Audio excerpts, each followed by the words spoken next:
¿Por qué solo 300? La pregunta que nadie sabe responder. En toda la historia de la humanidad, pocos episodios han generado tanta fascinación como la defensa de las Termópilas. Aquella batalla desigual entre un coloso imperial y un puñado de guerreros se ha grabado con fuego en la memoria colectiva como el símbolo supremo del valor, la resistencia y el sacrificio. Y dentro de ese relato heroico, existe una pregunta que, aunque suena simple, esconde en realidad una de las claves más profundas, complejas y reveladoras del mundo antiguo. ¿Por qué Esparta, la sociedad más militarizada, disciplinada y temida de toda la antigua Grecia, envió solo 300 hombres a luchar contra el imperio más poderoso que la historia había conocido hasta ese momento? Es una pregunta que aparece una y otra vez, de forma casi instintiva, en la mente de quien escucha esta historia por primera vez. Y sin embargo, rara vez obtiene una respuesta satisfactoria. Hollywood no la responde. Los videos virales de YouTube la esquivan. Los documentales comerciales la simplifican. ¿Por qué? Porque explicar la verdad exige algo más que efectos especiales y frases heroicas. Exige estudio. Exige contexto. Exige comprender una cultura en la que el deber, la religión, el linaje y la guerra estaban tejidos en una misma trenza indivisible. No es que los creadores de contenido no quieran explicarlo. Es que no lo saben. O peor aún, no les interesa saberlo. El mito vende más que la verdad. La imagen de 300 hombres luchando por la gloria es más fácil de empaquetar que el análisis político de las instituciones espartanas. El sacrificio es romántico. La estructura social, no tanto. Pero si queremos realmente entender lo que pasó en las Termópilas, si deseamos ir más allá del espectáculo y mirar de frente al alma de una civilización, debemos hacernos esta pregunta en serio. Y debemos estar listos para encontrar respuestas que no son cómodas, ni simples, ni cinematográficas. Porque la elección de enviar solo 300 no fue un accidente. No fue una casualidad, ni una improvisación desesperada. No fue una carencia de hombres, ni una limitación logística. Fue, en realidad, una decisión estratégica, religiosa, cultural y política, profundamente enraizada en el corazón mismo de la Esparta clásica. Una decisión que habla de dioses y festivales, de linajes, estructuras de tierra y roles cívicos. De cómo una sociedad entera entendía la guerra no como un acto de emergencia, sino como una expresión ritual de su identidad. Al revisar detenidamente las narraciones clásicas de Heródoto y Plutarco sobre la defensa de las Termópilas, podemos identificar dos aspectos fundamentales que explican por qué Esparta envió solo 300 hombres a enfrentar al imponente ejército persa. Estos dos pilares son, en primer lugar, la compleja estructura social y militar de Esparta, y en segundo lugar, la profunda religiosidad que permeaba todas sus decisiones, incluso las militares. Respecto a la estructura, Heródoto describe a Esparta como una sociedad en la que la fuerza real no residía en la cantidad, sino en la calidad y disciplina de sus guerreros. Aunque reconocía la valentía suprema de los espartanos, señalaba que su número era reducido y que la ciudad no podía permitirse movilizar grandes contingentes sin poner en riesgo su estabilidad interna. Esto nos habla de un sistema cerrado, donde solo unos pocos, los espartiatas, eran considerados ciudadanos plenos y guerreros entrenados desde la infancia, y donde cada hombre poseía un lote de tierra que sustentaba su condición y obligaciones. Por otro lado, Plutarco aporta la dimensión religiosa y ritual que condicionaba las decisiones militares. Él relata cómo Leónidas escogió cuidadosamente a 300 hombres con hijos para garantizar la continuidad del linaje y cumplir con las obligaciones cívicas y familiares, respetando los preceptos sagrados que guiaban la vida espartana. Esta selección no fue solo estratégica, sino un acto cargado de significado religioso y social. Plutarco también destaca cómo las festividades y rituales, que en ocasiones prohibían movilizaciones militares masivas, condicionaban el momento y la forma en que Esparta podía responder a la amenaza persa. Así, al analizar ambas fuentes, comprendemos que la decisión de enviar solo 300 espartanos no fue un error ni una limitación circunstancial, sino la expresión de una sociedad que integraba política, religión, familia y guerra en un entramado inseparable. La estructura cerrada y aristocrática, unida a un respeto absoluto por las normas religiosas, moldeó una respuesta que no solo buscaba resistir militarmente, sino también preservar la identidad y el orden sagrado de Esparta. Para comprender esta elección, primero debemos conocer la estructura de Esparta, una ciudad-estado que no solo fue una potencia militar, sino una sociedad con un sistema político y social único, donde la guerra, la religión y la vida cívica estaban indivisiblemente ligadas. Esparta no era una democracia en el sentido moderno ni un imperio en expansión constante. Era una oligarquía militarizada que basaba su poder en un pequeño grupo de ciudadanos guerreros conocidos como espartiatas, quienes monopolizaban el derecho a portar armas y a participar en las decisiones políticas. Estos espartiatas no eran una masa anónima, sino una élite rigurosamente entrenada y socializada para mantener el orden interno y defender la ciudad con absoluta dedicación. Cada espartiata estaba vinculado a un lote de tierra, el cleros, que sustentaba económicamente su estatus gracias al trabajo de la clase servil llamada ilotas. Pero la cantidad de estos lotes estaba estrictamente limitada, no superando en su apogeo los 9.000, y esta cifra decreció considerablemente debido a guerras, enfermedades y políticas internas. Por eso Esparta no podía movilizar un ejército masivo sin poner en riesgo su estabilidad interna y económica. Movilizar a todos los espartiatas implicaba dejar desprotegida la ciudad y abrir la puerta a revueltas de los ilotas, una amenaza constante que obligaba a la oligarquía a un delicado equilibrio entre guerra y seguridad interna. Pero la complejidad no termina ahí. Cuando Jerjes inició su invasión en 480 a.C., Esparta se encontraba en medio de la celebración de los Carneas, festivales religiosos dedicados a Apolo Carneios, durante los cuales la guerra estaba prohibida por ley sagrada. Esta prohibición no era una simple tradición, sino una regla que reflejaba la profunda conexión entre religión y política en Esparta. Romperla significaba arriesgar la ira de los dioses, un riesgo que ningún líder responsable podía permitirse. Leónidas, consciente de esta realidad, entendió que una movilización total era imposible sin profanar el orden divino, pero también que debía actuar con firmeza para defender Grecia. La solución fue enviar un contingente reducido, los 300 mejores espartiatas, quienes encarnaban el espíritu de sacrificio y valentía que necesitaba la situación, con la misión de detener el avance persa en las Termópilas y ganar tiempo para que otras ciudades se unieran a la defensa. Así, los 300 no solo representaron una fuerza militar, sino un acto cargado de simbolismo y significado político y religioso. Su sacrificio envió un mensaje claro a Grecia. La lucha por la libertad continuaba, incluso bajo las circunstancias más adversas. Y a nivel psicológico, rompieron la idea de que la victoria persa era inevitable, demostrando que la determinación y la disciplina podían igualar cualquier diferencia numérica.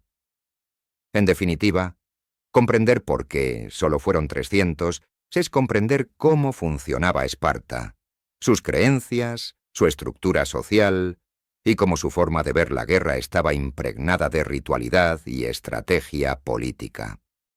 Prepárate para un viaje profundo al corazón de una civilización que eligió morir para que su legado y sus ideales sobrevivieran. La historia de por qué solo 300 hombres bastaron para cambiar el curso de una civilización. A diferencia de lo que muchos creen, y que el imaginario popular ha simplificado o deformado, Esparta no fue jamás una superpotencia numérica en términos de cantidad de soldados. La verdadera fuerza de Esparta residía en la calidad incomparable de su élite guerrera, en una formación y disciplina militar que rozaban la perfección, y en un sistema social extremadamente cerrado y rígido que garantizaba la pureza y cohesión de su casta guerrera. En la antigua Grecia, la potencia militar no se medía solo por el tamaño del ejército, sino también, y quizás sobre todo, por la preparación, la cohesión y el compromiso de sus soldados. Esparta entendía esto como nadie más. No podía permitirse un ejército masivo y descontrolado, porque su estructura política y social no lo permitía.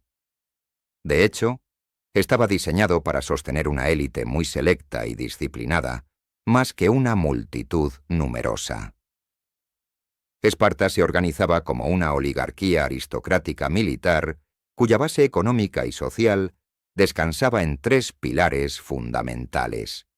Primero, un modelo agrario autosuficiente donde la tierra era el recurso fundamental para sostener a los guerreros.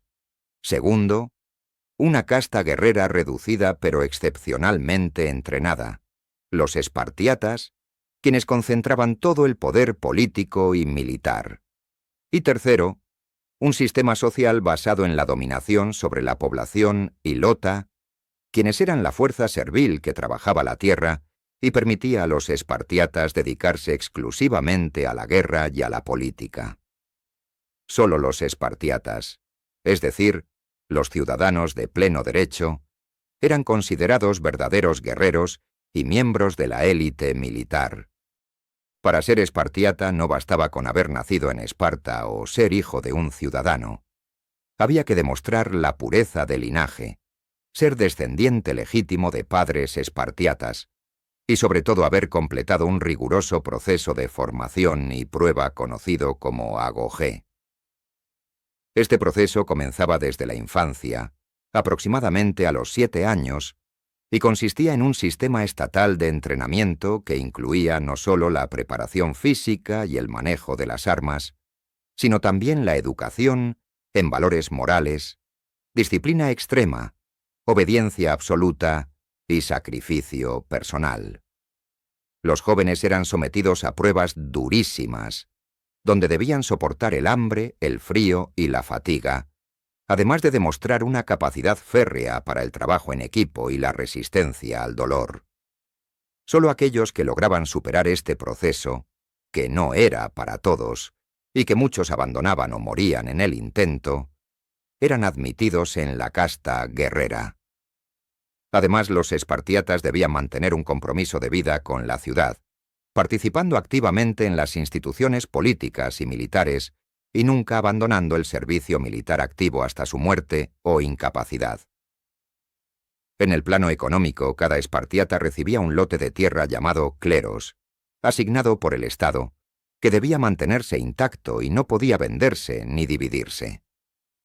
Este cleros representaba el sustento económico del guerrero, ya que era trabajado por los hilotas, una clase servil originaria de las tierras conquistadas, sometida a una esclavitud casi feudal que garantizaba la producción agrícola necesaria para mantener a los espartiatas. Sin el trabajo de los hilotas, la casta guerrera no podría dedicarse plenamente a su misión militar y política. Sin embargo, este sistema tenía una limitación natural. El número de cleroi era limitado y, por ende, el número de espartiatas plenos estaba estrictamente controlado, alcanzando en el apogeo de Esparta unos 9.000 guerreros. Pero esta cifra no era estática. Con el paso del tiempo, debido a guerras constantes, enfermedades, bajas en batalla y estrictas leyes sociales que exigían mantener la pureza del linaje, el número de espartiatas se redujo drásticamente. En tiempos de Leónidas, ese número se estimaba en varios miles, pero los efectivos realmente disponibles para la guerra eran mucho menos. Esparta no podía movilizar grandes ejércitos sin poner en riesgo la estabilidad interna del Estado, ya que dejar la ciudad y el territorio sin vigilancia podía provocar revueltas de hilotas, las cuales eran temidas y controladas mediante una vigilancia constante y castigos severos. Por tanto, el sistema social espartano era una estructura cerrada y rígida, vulnerable a la sobreextensión militar, que exigía una planificación extremadamente cuidadosa de cualquier movilización para no agotar sus recursos humanos ni poner en peligro su supervivencia política. Este es el motivo por el cual, cuando Jerjes invadió Grecia, Esparta no movilizó miles de soldados, sino apenas un pequeño contingente, entre ellos los famosos 300 que acompañaron a Leónidas, quienes representaban la élite de los espartiatas, seleccionados para una misión simbólica, heroica y estratégica, no una movilización masiva. Esta realidad condicionó profundamente la estrategia militar y política de Esparta, obligándola a maximizar la calidad y cohesión de sus tropas y a ser extremadamente selectiva con sus recursos humanos. Así, Esparta optó por la disciplina, el entrenamiento y la cohesión social como sus armas definitivas, sabiendo que en número no podría rivalizar con el vasto ejército persa, pero sí en espíritu, organización y valor.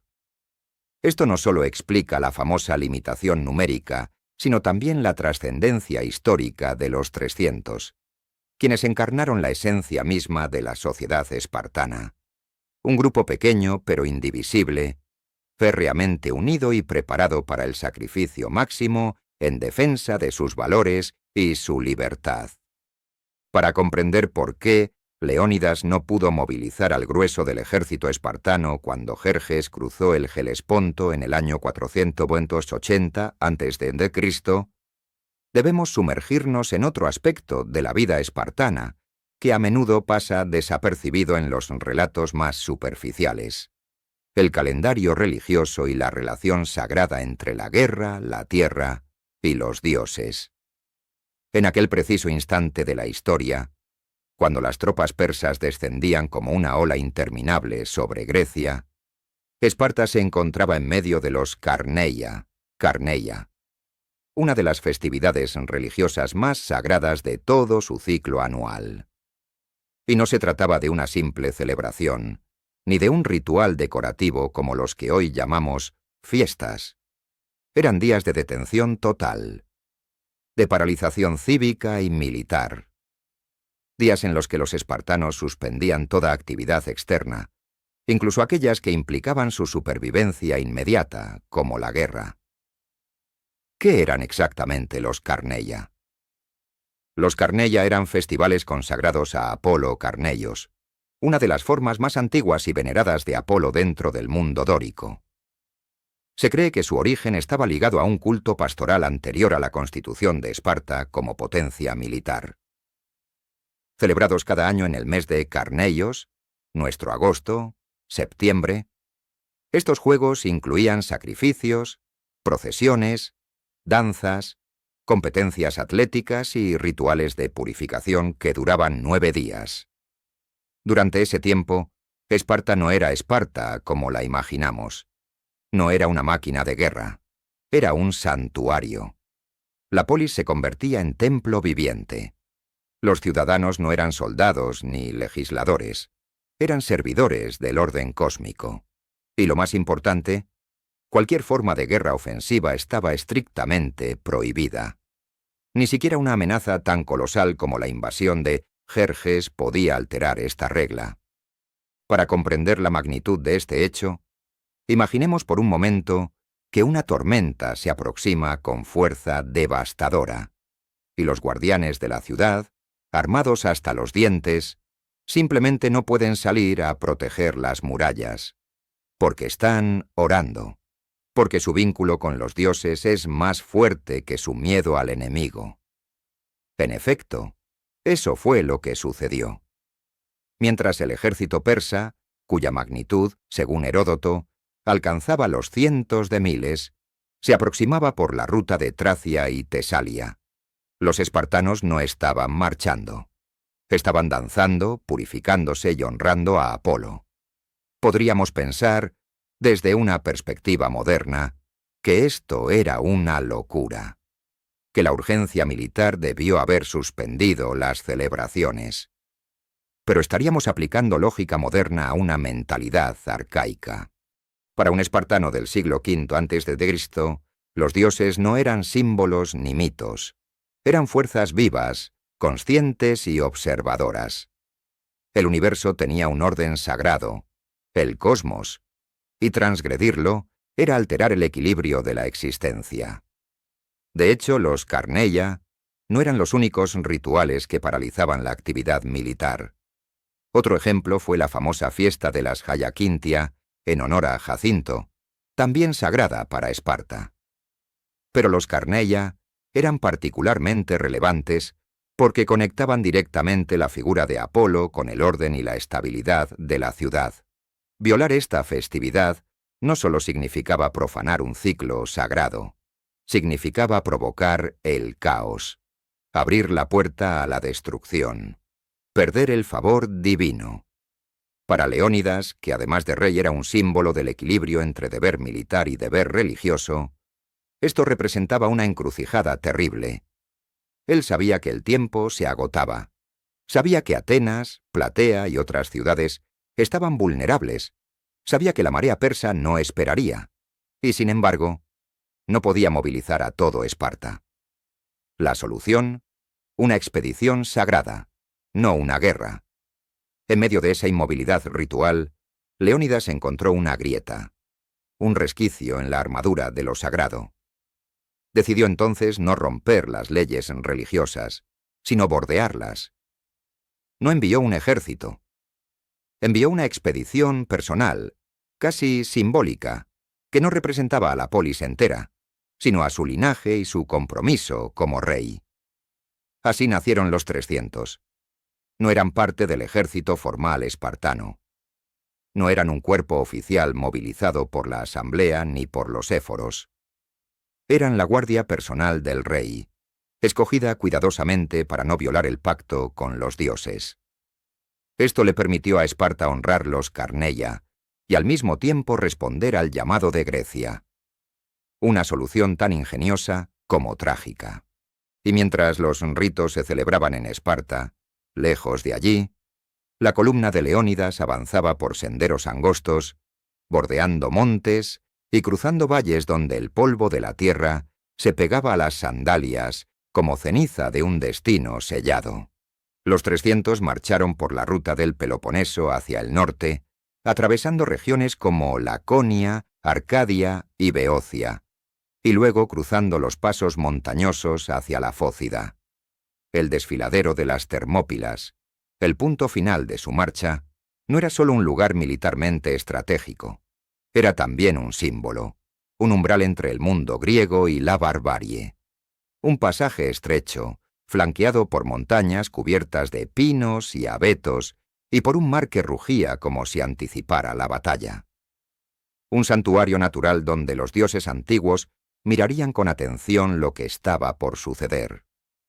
Leónidas, rey de Esparta, no movilizó al ejército regular, sino que eligió marchar con su guardia personal, 300 hoplitas. Estos no eran simplemente guerreros, eran la élite dentro de la élite. Los 300 no fueron seleccionados al azar. Cada uno de ellos fue elegido con extremo cuidado. Se trataba de hombres en plena madurez física y mental, con probada disciplina y valentía. Pero además, había un detalle clave. Cada uno debía tener un hijo varón heredero. ¿Por qué? Porque la muerte era segura. Y Leónidas lo sabía. El hecho de que tuvieran descendencia garantizaba que su linaje, y con él su tierra, su honor y su deber, no se extinguiera. Esta fue entonces una expedición suicida planificada, una operación de retardo. No una defensa final, sino una estrategia para ganar tiempo, retrasar el avance persa y permitir a las demás polis organizar una defensa común. Enviar únicamente 300 hombres a defender las Termópilas no fue un acto casual ni una simple decisión táctica. Fue una jugada estratégica que combinaba a la perfección lo militar, lo simbólico y lo psicológico, y que se insertó profundamente en la cultura, la política y la religión de Esparta y del mundo griego en general.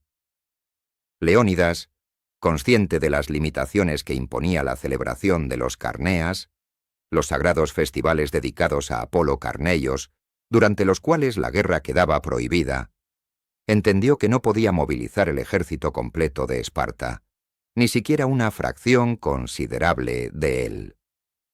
Pero más allá de esa restricción ritual, Leónidas comprendió que no bastaba con retrasar el avance persa.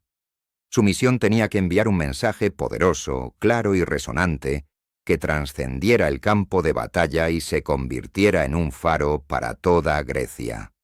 La elección de esos 300 hombres no fue solo por su número, ni por su capacidad militar, sino por lo que representaban: la élite de la élite, el corazón indomable de Esparta.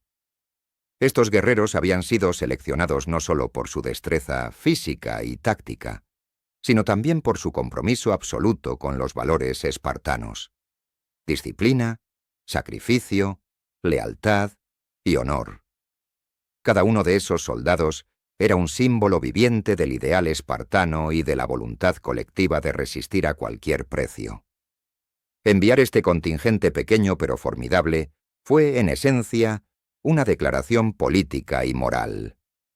Leónidas buscaba demostrar a todos los griegos que, pese a la inferioridad numérica, la resistencia era posible y necesaria.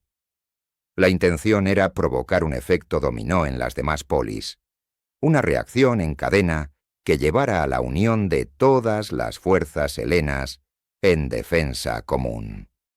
La presencia firme y desafiante de esos 300 guerreros en el estrecho paso montañoso no solo detenía físicamente el avance persa, sino que también fracturaba la narrativa de inevitabilidad y superioridad que Jerjes y su ejército imponían con su enorme número y poderío.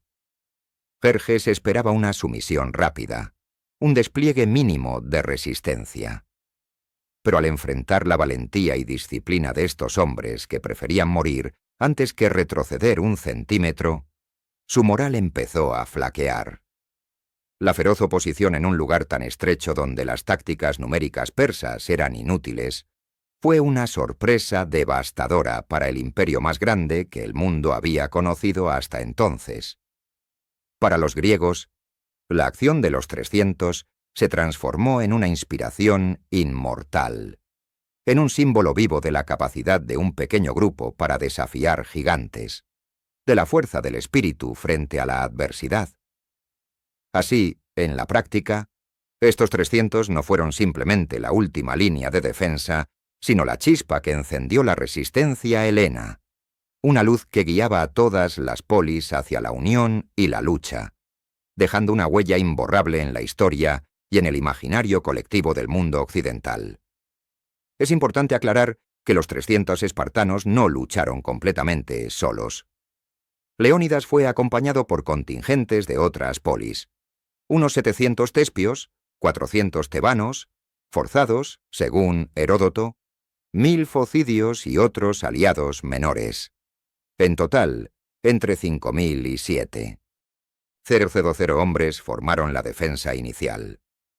Pero el corazón de la resistencia, el núcleo indestructible que no se retiró cuando el cerco persa se cerró, fue espartano. Y cuando todos los demás fueron liberados o se retiraron por orden del rey, los 300 permanecieron hasta el final. Los 300 no fueron un error de cálculo ni un capricho numérico. Fueron un gesto estratégico, político, religioso y cultural. Fueron la lanza que Esparta clavó en la historia para recordarle al mundo que el coraje no necesita cifras, solo necesita convicción. Y que a veces, un puñado de hombres puede cambiar para siempre el destino de una civilización.